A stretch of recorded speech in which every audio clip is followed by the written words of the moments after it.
Hi there, today we're going to be talking about how to make adobo. Adobo is a traditional Filipino dish. It's traditionally made with pork. However, you can make it with chicken.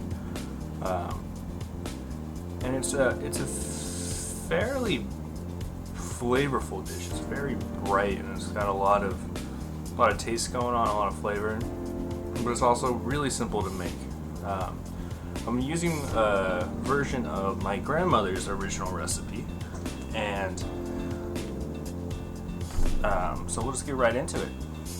What we're doing here is we're just trimming up our meat. We want to get all the big, heavy pieces of fat off, and then we're going to be cutting our meat up into little tiny cubes, bite-sized pieces if you can.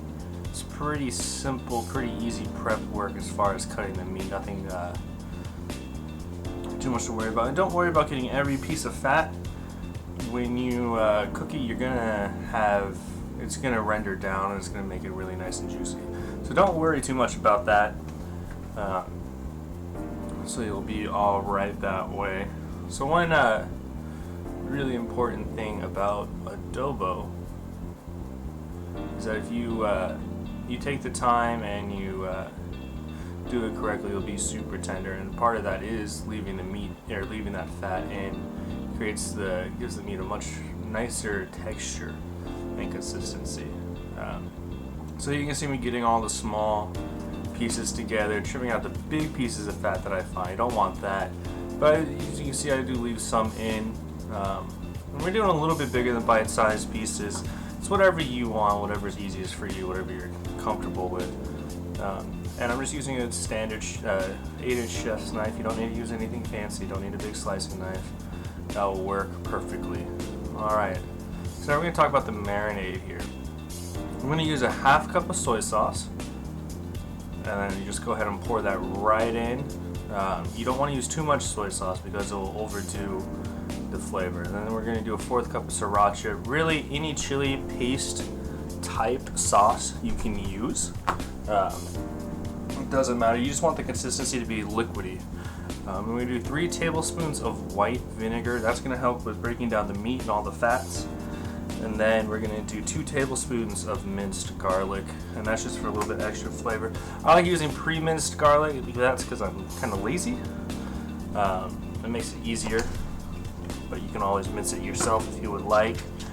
And then we're going to go ahead and seal it up and make sure you squish all the air out of it that you can. You don't want any air. You want as much meat to marinade contact as possible, and go ahead and put it in the fridge. I like putting it on top of another plate just to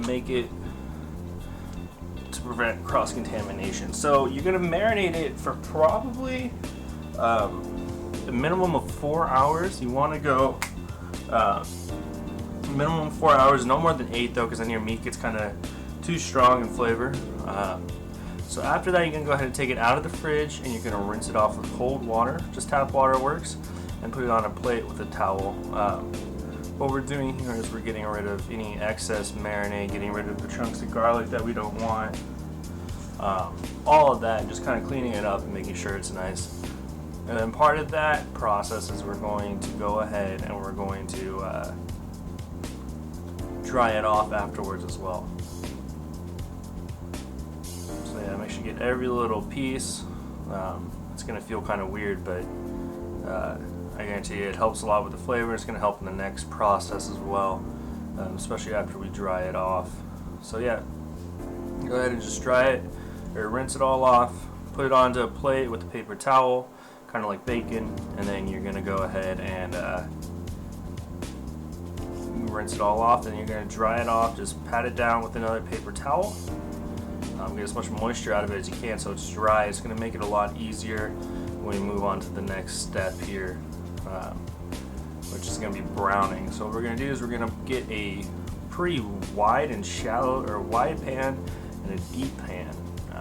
That's going to be, we're going to use the same pan throughout the entire thing, but you're just going to start browning your meat, and you want to do this on high heat.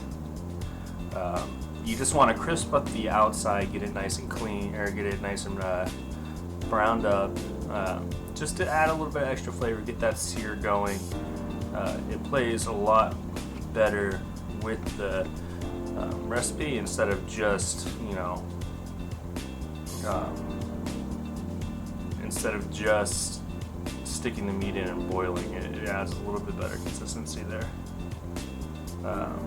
So go ahead and you stir it, make sure you get all the sides done, all of that, and then what you're going to do is you're going to do this in batches. The reason why we're going to do this in batches is you don't want to overcrowd the pan. If you put too much meat in at one time, it will just cook all the meat at the bottom, and the other meat will kind of cook, but it won't get a good sear, and you'll have way too much liquid going on. So we want to go ahead and just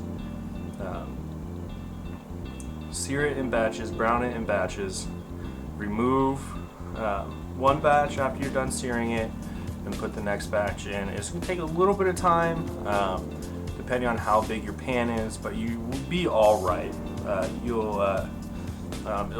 It's definitely worth it to do it this way. Get that little extra flavor. Plus, you get all those little bits at the bottom that you can leave, and that always adds to the flavor of any sort of soup or stew or broth-based thing. So you can see I'm taking it out now, just putting it onto a plate. Nothing fancy. Just scooping it out. You can use a spoon, you can use a spatula. I like a spoon just because it's easier to get out. So once you've browned everything, we're going to put it all back into the pan. Make sure you get all those juices. Don't want to leave anything there. And then we're going to still be on high heat. Then just go ahead and we're going to add enough water to cover up the meat. So what we want is we just want it to cover up. We can have a few sticking out, that's fine. But like I said, most importantly, we want it to be as fully covered as possible.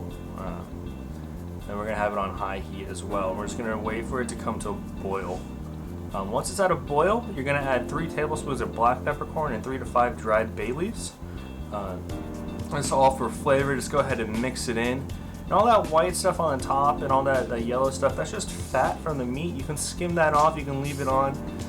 It's up to you, totally your preference. And go ahead and cover it with the lid. Alright, so after about 20 minutes, go ahead and take the lid off. And we're just going to put in 1 tablespoon of vinegar. If you notice, vinegar is a very common theme here. It's a big flavor. So we're going to do that one more time. After you do that your first time, put the lid on for another 20 minutes. And then go ahead and add 2 tablespoons of vinegar this time. And we're just going to go ahead and leave it uncovered and let it cook off. So after another 30 minutes or so, you can cook it honestly for an hour. Your meat should be nice and tender. And what I like to do before serving is just pan fry it a little bit, make it a little extra, get it extra crispy. Throw a little sauce in there, kind of reduce that down really quick, and just add a little extra vinegar because that's how I like my adobo to be sour. It's just personal preference, you don't have to, but I still think crisping it up is the best way to go ahead and do this at the end of the day. And we're just going to go ahead and plate it on some rice. If you don't have a rice cooker, I would suggest getting one and go ahead and do sticky rice, white sticky rice, Japanese style sticky rice. If you do not have a rice cooker, follow the instructions on your bag for how to cook it on the stove. And just on top, sauce and all, and you're all set. That's adobo.